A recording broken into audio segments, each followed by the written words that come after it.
a little session here. I think, no specific plan for today too much, except we want to dive into Kathleen's business and see what we can turn it inside out a little bit and see if we can't help her at all. I think we'll also dive into Rommel's business as well, because he's changed direction recently in what he's doing, and I'm kind of getting pissed because Rommel, you haven't had a podcast up in a couple of weeks, and I need my fix. No. I'll let my audience know. yeah, you're gonna lose us, I'm afraid. 2 weeks. Yeah, I hope it comes back and it does really well. So Kathleen, why don't you just jump into it and tell us a little bit about what your business is all about? Let's see. Well, this is my business right here, OutisInUSA. Perfect. And it all started, I was in Vancouver shooting Barbie commercials. That's my real job. doing art direction. And it was during the Winter Olympics. And a couple of the guys on set had this side business, and they wanted to support the gay athletes in the Russian Olympics. So they go, oh, no one will do a logo for us. And I go, I'll do one. So I came up with a logo, and they took it, they made pins and T-shirts, and they went to the Winter Olympics and supported it and did their thing. And after it was all over, they said, if you want to take it across the border and make it go of it, they go, we like the logo, and we'll support you. So I said, sure. So I came back home and got together with a friend of mine who is a fashion designer, and we kind of went into business together. He goes, yeah, let's do it. So he kind of taught me how to do the merchandising and get a local silk screener, and kind of, because I had no idea how to do any of this. So he gave me the quick course. So right now we have a bunch of inventory, and we've been just doing Pride events, and I've been doing, the gay bars. They've been doing fashion shows, and the online the website business has picked up, So you have kind of a local interactions driving online sales. Yes. Okay. And you actually said a couple of interesting things there in to frame it in like a startup perspective. What happened was you created an MVP, and you actually got massive publicity. This is called growth hacking via letting it out for the Olympics. And then afterwards came back and you're like, you know what, this could be a whole business. So it was like an accidental, yes, yeah, like MVP product launch. And then you're like, okay, we can turn this into a brand, into a business. And then you came back and you continued the what would be called the growth hacking process, which is going where your audience is, right? Going to the events and hosting them and probably giving away some swag and stuff in the meantime. Exactly. I have what we call our out girls, and they're kind of like Hugh Hefner with my lesbians, right? I just go with this out girls wearing my stuff. And I have no marketing background. I'm in advertising and an artist. So the marketing is what I'm just kind of winging right now. That's why I'm thankful to have you guys helping me. And, Well, I mean, you definitely have, I think, the branding side down, right? I think everything looks really clean, and you have a position, and we know who you are, like right away, and it stands out, and it's profound. It speaks to the core audience, and it's not bland. Ouch. Yeah, and I also like how you're in the right social media channels also, like Instagram, you're on Etsy, you're on Pinterest. And Tumblr, I found out it was a big lesbian format. Yeah, my business partner is a gay guy, and he goes, I'm allergic to girls, so you get to do the girl market. So I've just thrown myself into the lesbian market and had a great time doing it, and met a lot of great ladies, and it's just such a cool network of everyone knows everybody, and that they're just like referring me around. So I've been really lucky that way. Cool. So tell me about sales to date and sales online. How's it progressing? Let's see. Last year, online sales were probably, all my sales were in events, and online sales were probably $150. And then this year, I was surprised when I did my taxes. Online sales was like $8,000. So I guess that's a good growth in 1 year. Yeah. Total, new business debt, but it's just a matter of getting the word out there. And, you know, I'm thankful that it is growing, you know. Yeah, that's definitely something. I mean, getting rid of the inventory. I'm having my breakfast and lunch right now. I was rushing back to the doctor's appointment. So what was that? It's yogurt and fruit. Is it acai bowl? Yeah. So for 2016, tell me what's the goal? Is it more local events, more California events, or is it more online sales and online reach? Or mix? Probably online sales, because the events are so expensive. You know, like the next event I'm doing is the Dinah, which is in Palm Springs, and it's 3 days. It's like spring break for lesbians. You guys are getting the crash course like I did. I've never heard of it either. So and it's just crazy fun. We did it last year, and I got the best publicity and the best contacts, you know. Like people saw me there and they contacted me afterwards. They wanted to do stuff. So I said, even though it's $1,000 for 3 days, it's crazy, you know, it's crazy. But yeah, you'd have to sell a lot of product to make up for that. Yes. But it's the connections that end up making the money. Exactly. Yes. So that's the next one I'm doing. But eventually I want to do more just free events and just keep the social media going.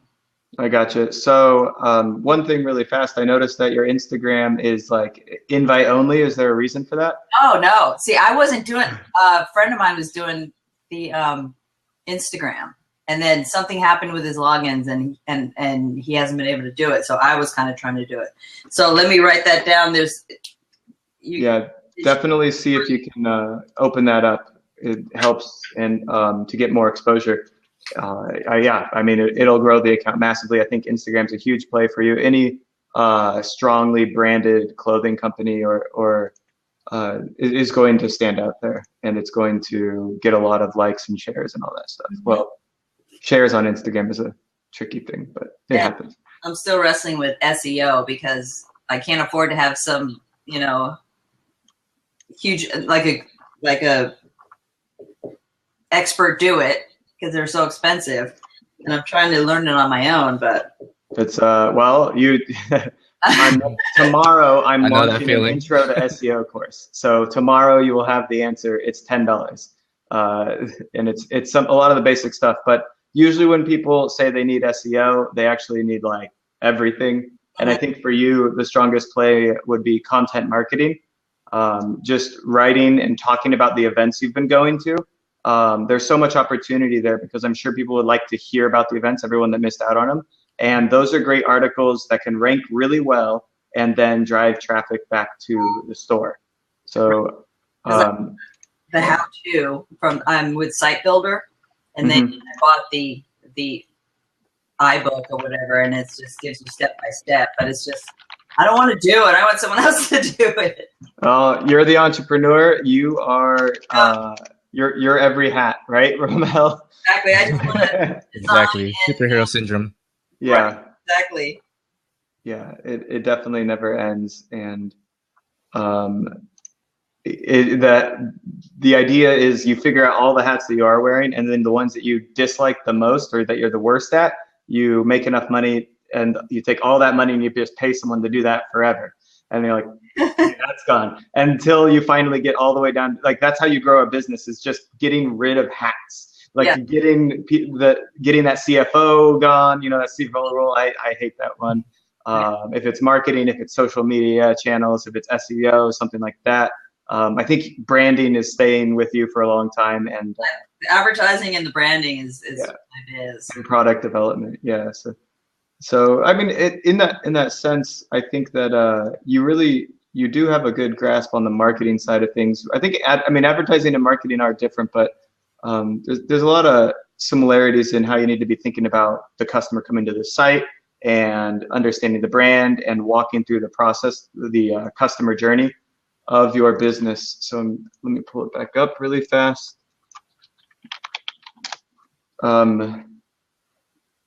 There's a few mistakes I saw on the site. I don't think you have Google Analytics installed yet, which is a really big one, because that allows you to see how many people are visiting the site. and then from there you get to you get to see how they interact with it. Okay. And we could also, I always tell people that the number one best way to make money is to install Facebook custom audience pixel so that you can remarket to the people that came to the site but never bought. It's one of the easiest things to send people back to a site, because the hardest part is getting them to the site, to say, to stand up and say, hey, I'm over here, come check out what I'm offering. And once they're there, getting them back, these are your most likely to buy kind of lowest hanging fruit customers. So they're one of the best. I actually want to quickly go back to something we were just talking about influencers and reaching out to them, because that's like one of the best like growth hacks. I don't know if you want to call it a growth hack that you can do. It's really just about getting in contact with people that have large social media followings or large lists, email lists, and seeing if you can make some sort of partnership opportunity occur. Whether it's like an affiliate deal, like, hey, I'll give you $3 per shirt you sell, or 10% or 15%.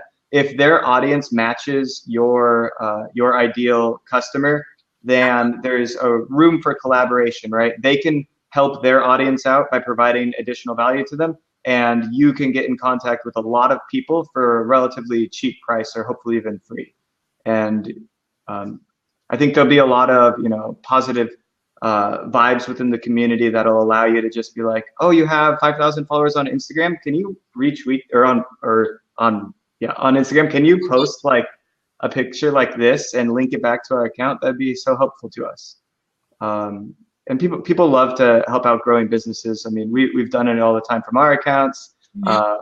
Rommel, I think, is he was considered a growing business. We tried to help him out recently, but his following is hard to get a hold of. Kind of interesting enough. And I don't think I told you guys necessarily about Rommel, Kathleen. I don't think I told you about it. That was my next question. Rommel, why don't you tell everybody here a little bit about yourself? So my name is Rommel. I'm a college student entrepreneur. I'm in graduate school, and I actually started a podcast about startups, and kind of going along with the stories of how these startup founders got started. What are their strengths? What are their weaknesses? What did they fail at? What did they succeed at? That way, because my target audience is college student entrepreneurs, they can get that push to start a business themselves. So that's why I sought out these influencers, these people around San Diego County to tell their stories so that others can get inspired as well. Mm-hmm. And where's the business going now? Because I know that in the beginning, you interviewed a lot of founders, and I was one of them. And what are you up to now? Yeah, so the whole saying, you're the average of the 5 people that you surround yourself with. So I decided to surround myself with a lot of influencers with the podcast. And so listening to all these startup founders, I'm bound to start up my own, right? So that's when I changed gears with the podcast. And so instead of interviewing, all these entrepreneurs, why not do like a podcast series where I walk people through of, the inside scoop on the startup. So this is when I started a business with a few of my friends, and I've been documenting every single step that we're doing, and I'm putting it out there as a podcast series. Nice. Great. Yeah, that's some hard work, and turning, I think, startups inside out is great for the community to show the hard work, because in the movies, it's always a hard work montage that occurs, and then you're a billionaire. It's like, no, what happened in those like 5 years? That's the hard part. That's where all the money was made, and they always glance over that, and they never really get to talk about it. So hopefully this will talk about it. Yeah. Okay, cool. So now we've officially introduced, only like 15 minutes in, a little late. Right. But so back to the store, and we were talking about increasing online sales. And right now, kind of your site passes people through to Etsy.com, right? Yes. And when people buy on Etsy, are you able to capture their email address? Yes, that's one thing that I just did because of you guys. I compiled the whole list, and I discovered the monkey chimp. Is that what it is? MailChimp. MailChimp. Yes. Close. MailChimp, right? And I just sent out my first blast to everyone that that bought from me, saying I'm playing favorites. You know, you guys are, you know, or thank you for the first year and of the company. You know, I just kind of did a letter.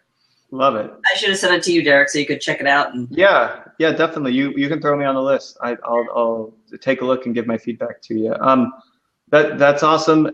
There's this saying that I've said at least 4 times this week, and it's already or within the last 7 days, I'll say. And it's, if you're not emailing your list once a week, you hate money.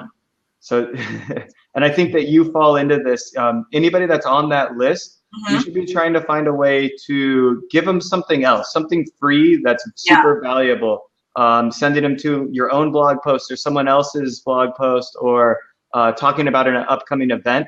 And I think for you, even unique content within the email that people can only get on the email list, you know, insight into that. I think that's a great way to continue to build a relationship with everyone that's bought from you already. And it's kind of nice that that's a list of customers. So you know that they all have your gear somewhere. They're all wearing you. So I called them the tribe, and I said, you know, since you're part of this tribe, you get 20% forever. And I gave them a coupon code. Wow.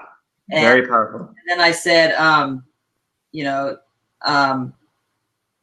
I'll keep you guys will be the first to know about new products, and I'll send them out new products before it comes out, and any kind of little, you know, gossipy stories or events or behind the scenes stuff that I could think of.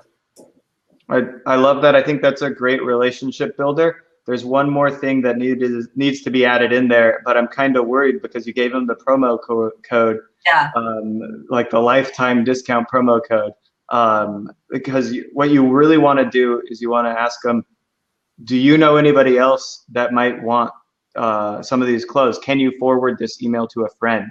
Oh, because that's how you get more sales today, using your existing customers in a legitimate way. If they're wearing your stuff and they're liking it, they should want to tell their friends. But sometimes people need a little nudge, you know, just a little bit of a reminder. Yeah, you know, I do have somebody that I know that would love this. And someone tells me you have a very high virality rate or referral rate. So any system you can set up in place to offer that, thanks for buying from me tweet. How about you tweet this to your following, or how about you can forward this email to a friend, or if you sign up, if somebody else buys from you, if you refer one person to us, we'll give you 25% off your next order.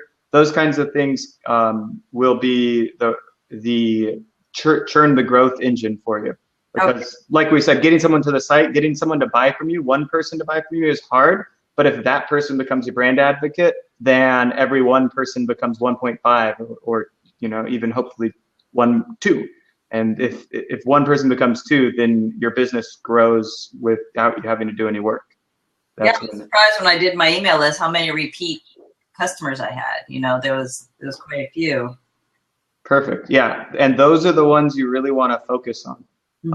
Something else about building that tribe that we do, I think you both know, is creating a Facebook community around it so that people can talk about what's going on. So you could create like a niche fashion community for gay and lesbian people to hang out and talk about what they're digging and what sucks and where they found some other stuff. And you can mention your competitors. You know, you do a Facebook group. Yeah, Facebook group that's like it's ran by you, right?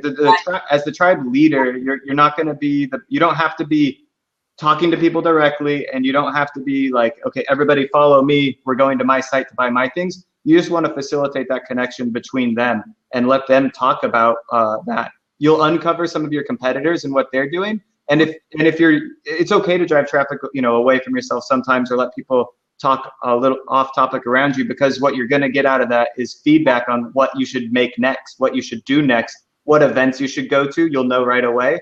And people will, you know, you go to those events and you run into people from the Facebook group. They're going to love you even more. They're going to buy from you even more. Your competitors are not going to be able to keep up with that.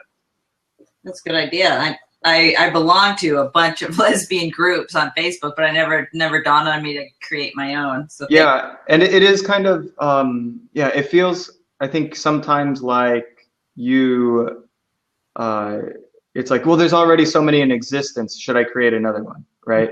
And we felt that similarly in San Diego, there's tons of San Diego tech startups and founder groups and startup groups. And is there really a need to create another one? And the thing is that you want to own the group and control the access to it, so that people are uniting around your cause, which is slightly different than everyone else's cause. And you can go to those other groups, and you shouldn't try and necessarily drive traffic or funnel people, but you can hang out there and when appropriate say like, oh guys, I just wrote a new blog post on my site. Those people come in, and if they like what they see, they can, you know, go into kind of fall down your marketing funnel in a nice, gentle way where you embrace them into the community and build and take them from one community to another.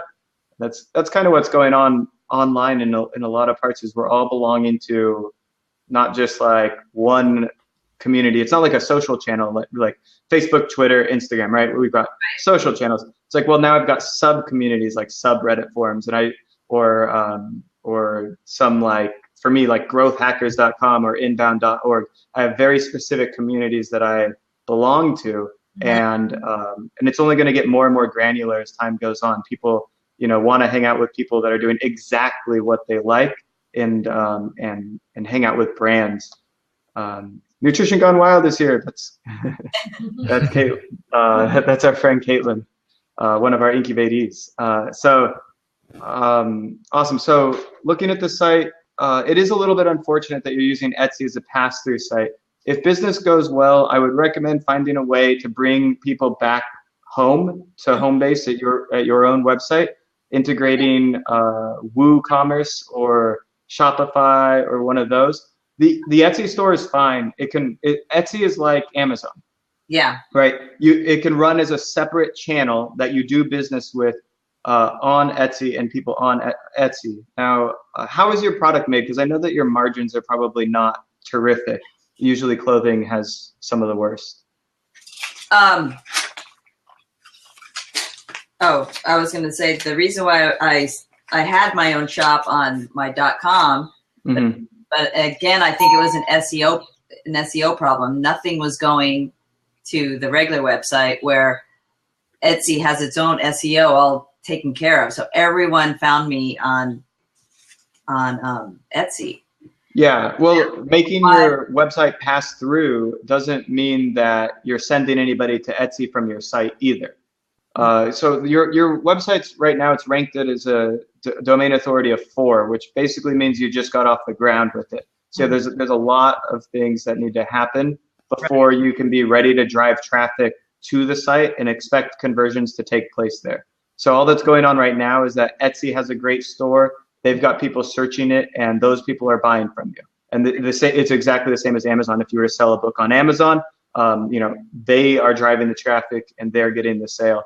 And that's where all of your online sales are coming from right now. But ideally, you can put the pieces together over the next few months to bring the site together, start building content on the site. This will help increase the domain authority tremendously. You need to integrate Google Analytics. In this course I'm releasing tomorrow, I talk about, I show how to install analytics and webmaster tools. Webmaster tools is how you tell Google about your website. So you say, hey, Google, I'm here. And then they actually go crawl your site and look at all the pages and determine how to rank them. So until you've set up that connection with Google Webmaster Tools, you're never even going to get off the ground with organic search results. So the goal should be to start building up on your own land, even though it's going to take a while to see the sales spike there. Right. It's a very slow moving process. It's that train as it starts moving, and it just takes a while, but it builds upon itself. And it can be fueled by content. It can be fueled by social media, and it can be fueled by advertising as well. You know, if you know your margins really well, you know exactly how much you're willing to pay for a customer. For instance, you know, if the average order size is $80 and you usually make $20 in profit off of that order, and you can acquire customers at $10 by paying for an ad on Facebook or something like that. That's printing $10 every single time you can, you know. So those are the end goals. I think it always starts in the beginning, yeah, with the basic SEO principles that we're kind of hinting at, connecting all the dots together, and installing analytics and all that stuff. What do you think, Rommel? Let's do it.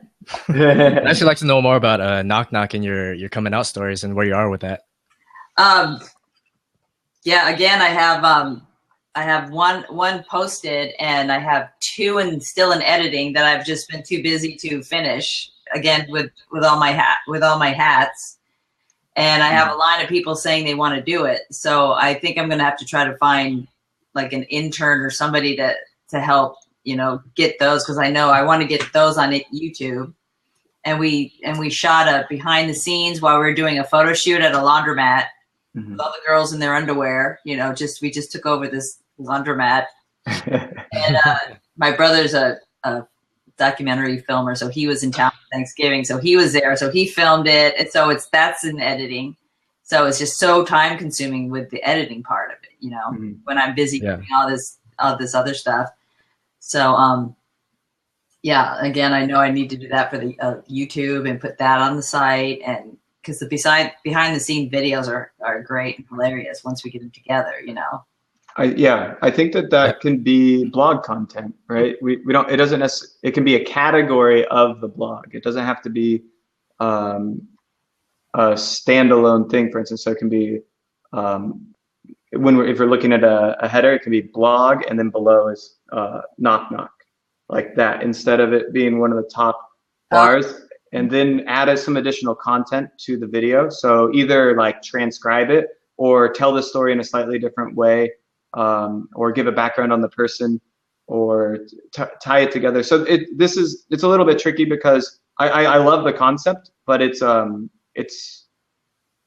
well, actually it is pretty close to the brand. So yeah, I think it does work a lot. So you're saying to put it in a blog category? Yeah, I think that, yeah, don't put it all on one page. Make it pieces of content for each person, right? I think it looks like right now it's going to be one long page with every person kind of in a row. I think they should all be standalone posts, blog posts, and with that one person's story, and then probably the transcribed version of that story down below, so that the transcribed version helps for Google to understand what it is. And it also helps for people that maybe can't view video on whatever device, or they don't want to do the video side of it. And you can even take some screenshots from the video and make it into kind of this long form post to give people two options of consuming the content itself.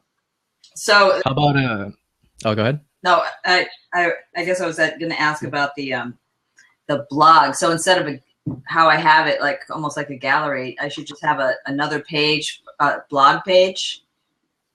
Yeah, we definitely need to create a blog page in general. And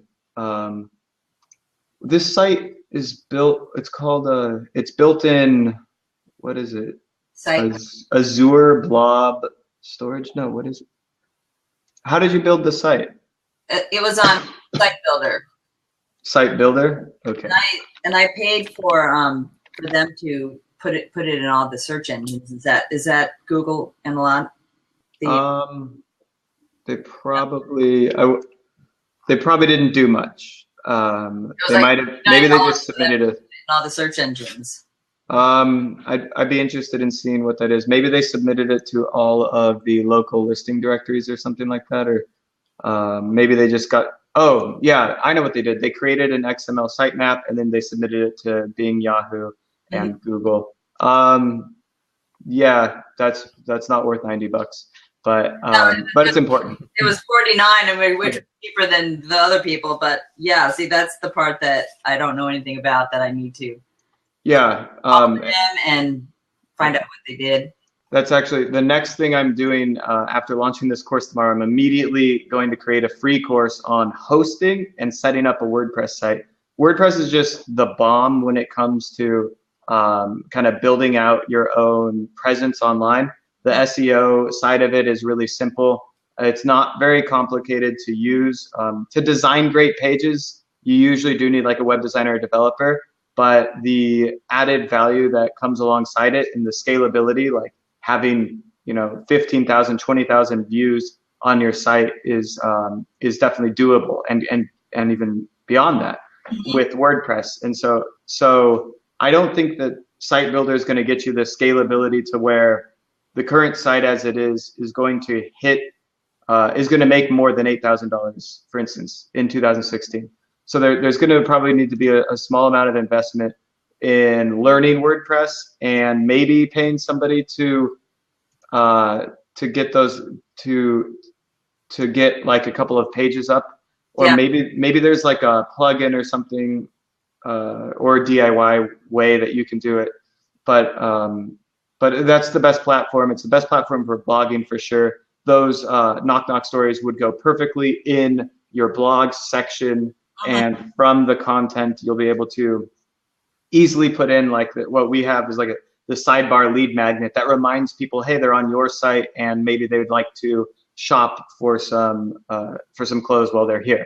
Yeah. Because otherwise the stories are great, phenomenal, but we want to use them to drive website traffic that then drives people to sales. Yeah. And in a healthy way. And in the current structure of it, it's not going to happen. Also, I'd highly recommend not all caps. Oh, I know that was my copywriter. I don't know why, and it drives me nuts because when I try to switch it over, I wish there was a keyboard thing where you could get it, just copy and then get the caps gone, but you have to retype everything. Yeah. Is there any kind of trick that can we go from cap to upper lower? Yeah, I got it. I did it. In Microsoft Word. I got everything in lowercase for you now. I'll send it to you in an email, and then I'll let you. Yeah. But if you can refer me to someone that could help me with the SEO or website.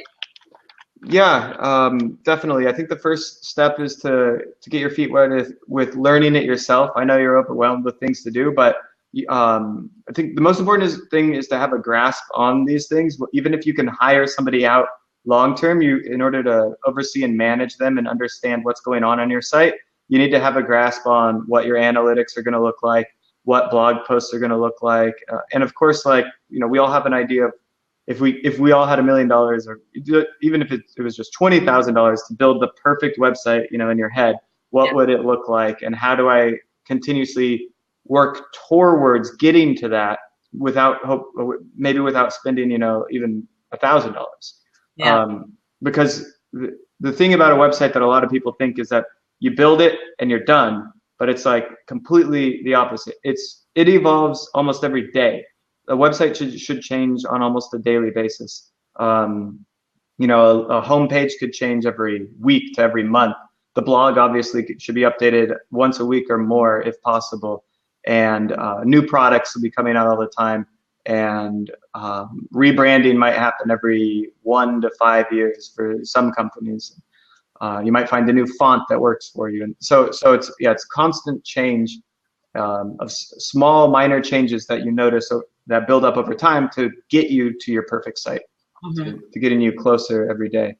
So definitely, I'm glad that you're capturing the emails. Is there a way, when the email comes in through Etsy, can you put them in a MailChimp list automatically? So you make the sale and then... No, all your orders are of course stored. So I just go in one at a time and just put them in my own address book. I gotcha. Okay. There might be, we'll Google search it really fast. MailChimp integration. Yeah. There might be a way to just, because it'd be great if somebody signed up to also at the exact same time send them a personalized thank you email and then say, expect emails from me once a week. I talk about people coming out. I talk about fashion. I talk about my community. You're in San Diego, right? Yes. Yeah, here I talk about my community here in San Diego, and then eventually you can also be like, and we've got our exclusive Facebook group for I don't know, we got to think about exactly what it is, the content tilt for the group. Yeah, for the group. Is it for people coming out? Is it for gay fashion? What is the group? How would you describe the audience? I have to think about it because I've only whoops. He went away. I think another window just opened up in front. Oh. Yeah, it could be. I actually like the idea of separating out these stories from your knock knock and extracting your audio and putting it out there as a podcast. Because you'll be able to reach a larger audience, and you could do a call to action and send them to your website. Yeah. And that way you could capture, the Facebook pixel and then be able to send them ads. And also with the stories, people may be struggling with coming out. Yeah. And so once they hear these stories, they can go to your Facebook group and kind of be their kind of like support group. Right. Like, hey, how should I come out? Yeah. That's. How did you tell your dad, your Marine Corps dad? Yeah. That's actually really powerful, and I love it. And that's where you start a company that's starting a movement and not just another clothing company, right? That's where the company becomes about a purpose, and you talk about that, openly, and it just drives a good community, bringing people together, and then business is on the side. Business just happens naturally. Because I always, when people buy something, I thank them for supporting the cause. Like it's kind of making it more than just selling. Mm-hmm. Yeah. That's Rommel. That was a great idea. To make it more personable and YouTube worthy. My brother called, and he should be a stand-up comedian because he's just so funny, and he has a really good friend that's just this flamboyant gay guy. And he goes, if we could just record our conversations, it would be hilarious. He goes, because he'll ask him all the questions a straight guy ever wanted to ask a gay guy, and he'll answer him, whether you want to hear it or not. And it's hysterical. And I go for it. We can edit it up, and he talks about Tinder and all the questions you want to ask him about. It's just a riot. So we were kind of throwing that idea around too. Seeing it now, you can reach out to these influencers that have a large following and be like, hey, you want to talk about what your coming out story was in my podcast? I mean, that's what it's all about. Mm-hmm. Yeah, I love it. And then that'll grow, everything so fast. They'll want to show that to other people, so they're sharing it with their audience. That brings people to the podcast, brings people back to the site. There's one thing that we got to decide. If you want to go that direction, I think it's a really great idea. I think it's phenomenal. Usually, especially in the beginning, and especially because you're already so bogged down with time, you have to decide your platform of choice. You can either do a blog, you can do a YouTube channel, or you can do a podcast. You can't do all three. Mm-hmm. Which one are you more comfortable with? Audio, video, or text? I don't know. I think I definitely want to do a video platform. I was going to ask if is it something people could record on their own phones and send video to me as far as coming out stories? Yeah, maybe. Or you could do an interview like this. You could even use Blab yourself to interview people. Mm-hmm. And I think that, that would work as well. This is a tool. We've got 7 people watching. Hello, 7 people. It's like a new record. What hands are? I was going to ask you what the little hands are. Yeah, people are giving us props. It's just little. Oh, cool. Nice. Thank you. If you could use YouTube, you could use Blab, and you could use Periscope. And Meerkat. Are they still using Meerkat? And there's some other new one called Meave. Anyone know what Meave is? MEE. I heard about it, but I don't. There's that. There's Facebook Live. Yeah, Facebook Live, which that could be huge.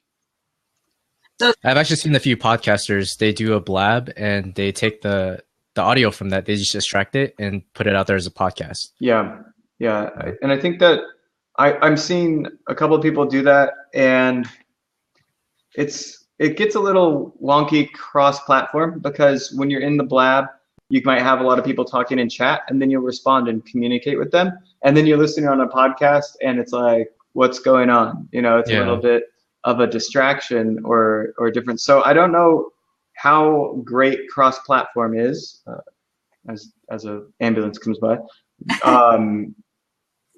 But it can work, but I wonder if there's some quality lost.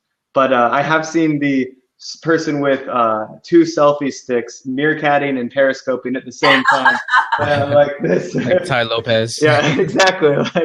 So, and then you'll have a Facebook Live one, and then you'll have a Blab one, and then you'll have whatever this Meet thing is. So you'll have 5 selfie sticks, right, to hit all the platforms at once. I think that the usual goal is to hit one platform hard, double down, triple down, etc.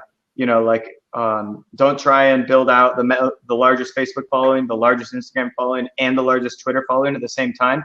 Choose one and go with it. I think for OutisIn, it's going to be Instagram. That would be my first guess on it. And then from that social network, decide how you want to interact with people in the more educational sense, right? Instagram might get a message out, but you need a place where you can communicate a larger message. And maybe YouTube is the place.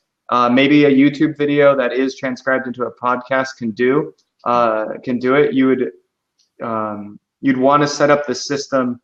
Maybe you could hire Rommel or somebody like Rommel that knows the podcasting world really well and can just scrape the audio and put it into the podcast, because it'll bog you down a little bit with time and stuff. And that's why you generally just want to take one platform and double, triple down on it, because that's literally when you focus all of your efforts on it, it works really well. If you focus even just 80 or 75%, it just slows you down that much more, because it's an exponential growth factor, right? Rommel, when you started, I remember the first few days, it was like nothing. Like there was like no traction. And then it just started snowballing and picking up, and a handful of reviews got you to the top of the business review section. And then all of a sudden, boom, it was like everywhere. And it was because of that. Like there's no boom without the full focus on the early stages. And so it's just, it's kind of like you got to get enough momentum to just climb over a big hurdle. And that's why I think focusing on one channel is kind of really important. But it could be a podcast, could be a video.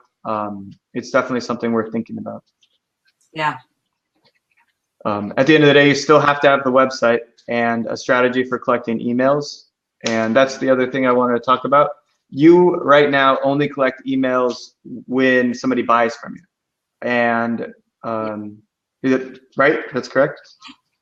So especially because we're now talking about making this about more than clothing, and making it about the movement, the coming out movement, and putting like full force behind that, I think it'll be really important to find a way to get email addresses from people that don't want to buy right now, and continue to build the brand without getting the purchase. And you don't even have to push, sales. You could, if you're basically, I guess what we're talking about doing is creating a large media property, where there's secondary to that, there's a store, right? Like, so that's the awareness zone would just be kind of massive in a sense. And then the store kind of just a small thing that sits right below that for anybody that loves the movement and wants to buy something. So maybe at my events, I should have some reason to collect, a sign-in name and an email kind of thing. Yeah, absolutely. If you're giving out or selling swag or anything, especially giving out, hey, stickers for emails. And it's as simple as a piece of paper and a pencil. You don't have to make any more complicated than that. I'd also love to see collecting coming out stories at those events. Yes, that's where I got one of the women that I haven't finished editing yet. I found her at City Fest, And she came up, she goes, well, my story isn't really that interesting. And I said, everybody has an interesting story, you know? And she said, well, after my mom came out, it wasn't that big of a deal. I went, wait a minute. Back up. Wait, your mom came out? She goes, yeah, my mom left my dad for the tennis instructor. And I go, give me your number right now. So we went to Santa Barbara and filmed her. So it was, you know, I could do that full time. It's just so fun to just film and edit and, you know.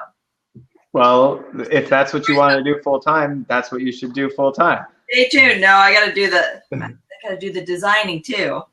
Yeah. So, but that's some fun stories coming up. Yeah. Awesome.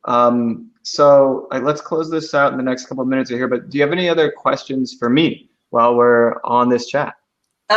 So yes, when is your SEO class coming up?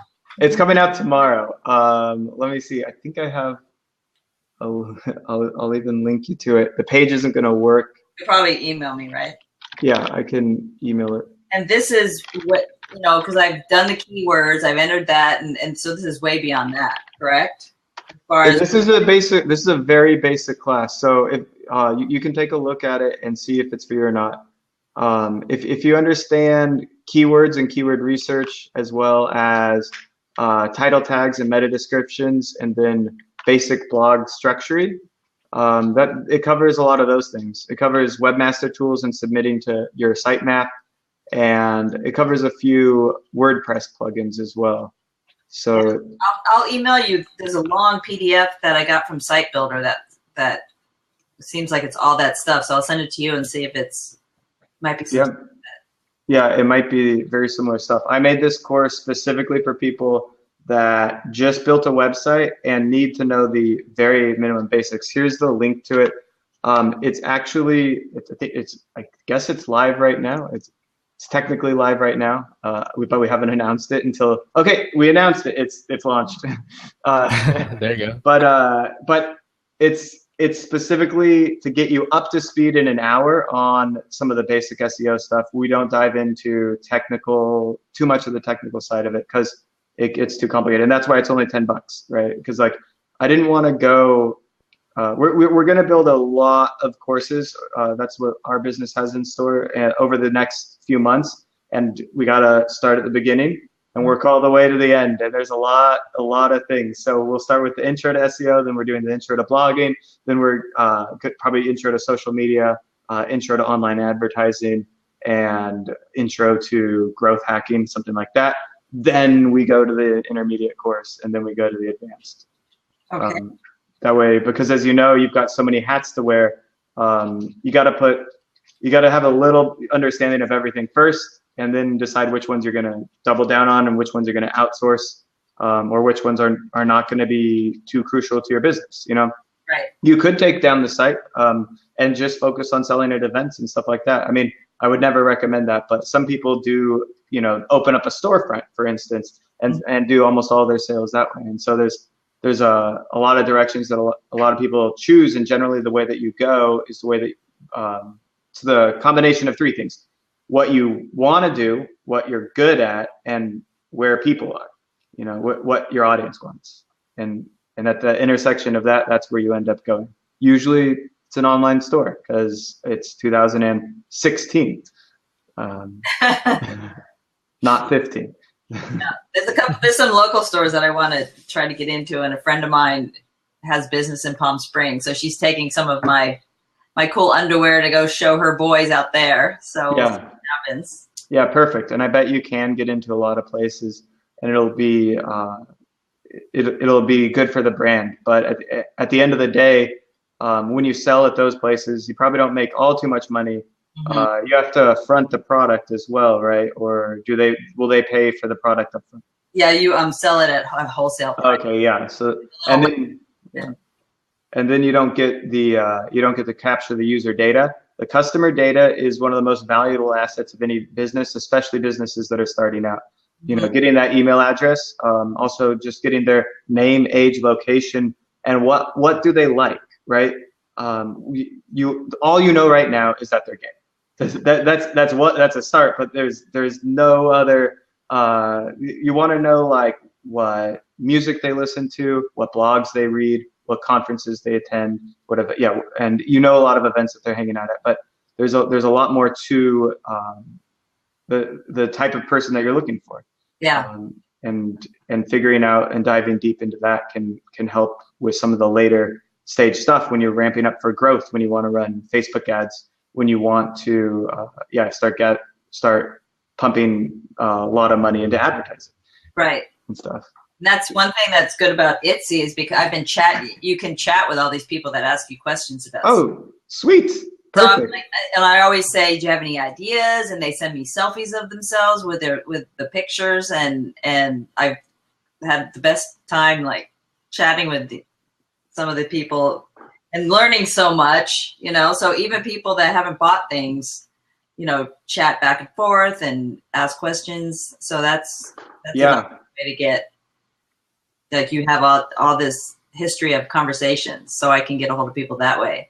Yeah, and getting that feedback, that raw feedback, it allows you to decide what you might want to make next, mm-hmm. and it also gets you a feel for the voice of your customer, of your audience, and that can help you structure your pages, right? And what language you use on your homepage, what language you use in your blog, what language you use on your pricing page, all comes from those interactions. So take a note. Anytime someone says something that feels very your audience, but you weren't expecting, take a note of like what that sentence was, or the way they said that. It's not like, oh man, that looks so cool. It's like whatever they say that's like in place of that, that's really definitive about like how it made them look or feel and what they weren't expecting from when they put your clothes on. Like try and capture that, and then that'll be the exact copy you use on your page to sell the next person. Right, the dialogue. Mm-hmm. Like we do that with our when we're doing our TV commercials for the tween market. We have to figure out all the tween. And speaking of that, it's a hashtags. Do mm-hmm. hashtags on a website? Does that work? Like hashtags work? No, it does not work like hashtags work. It works for fun, and then you can use things like click to tweet to install hashtags into Twitter in that way. So you can put a sentence and then a hashtag and then put that in a click to tweet box.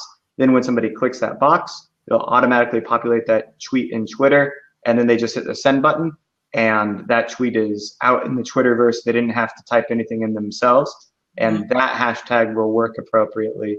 And that's a great way to brand your business and brand things like pieces of content that you've written that people might want to share. I wasn't sure if hashtags in the dialogue in your website verbiage would work like a hashtag. Not too much. I know that in Facebook Messenger you can kind of use hashtags to actually, you can pull up GIFs if you have a GIF installed thing, which is a lot of fun. Mm-hmm. Yeah, it works really well on Instagram too. Yeah, hashtags on Instagram are huge. It's like every Instagram post that you make should have about like 50 hashtags, somewhere between 30 and 50. Shayna's got a great strategy. My wife is laughing at that over here. But we can get into Instagram another day. That has a whole course on its own, really. Yeah. Let's go ahead and end it there. Guys, thank you both for your time. I really enjoyed this. We're going to put this up in our little community Splash Zone.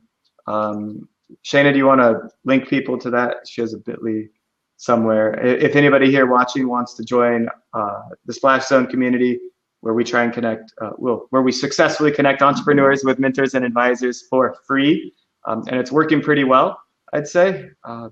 She'll share that link in the chat right now. Oh, there it is. bit.ly/splash-zone-blab. Cool. I hope I helped you guys both out. Rommel, I think you and I are going to need to talk about your business another time. Yeah, sure. I want to hear the startups you're following around, and I want to hear when you're taking the leap, because and you both still have day jobs, right? So the goal is to you are all in on this business. You've officially okay, perfect, good. Then that means that you're gonna quickly fill that day up 80 hours a week with all the hats. Right. And Rommel, when are you actually that leap is coming soon? Yes. I can't wait. We're gonna celebrate. April 14th. Okay, cool. You know the day. Perfect. Yeah. We'll throw a party for you. A little startup life hacks going. Is it in San Diego also? Yeah. San Diego. He's here in SD. So all three of us will have to grab a drink sometime. Definitely. And thanks so much everybody for joining, and we'll close it out right now, and we'll see you guys later. All right. All right. Thank you for having me. Yep. Bye. Bye. Bye.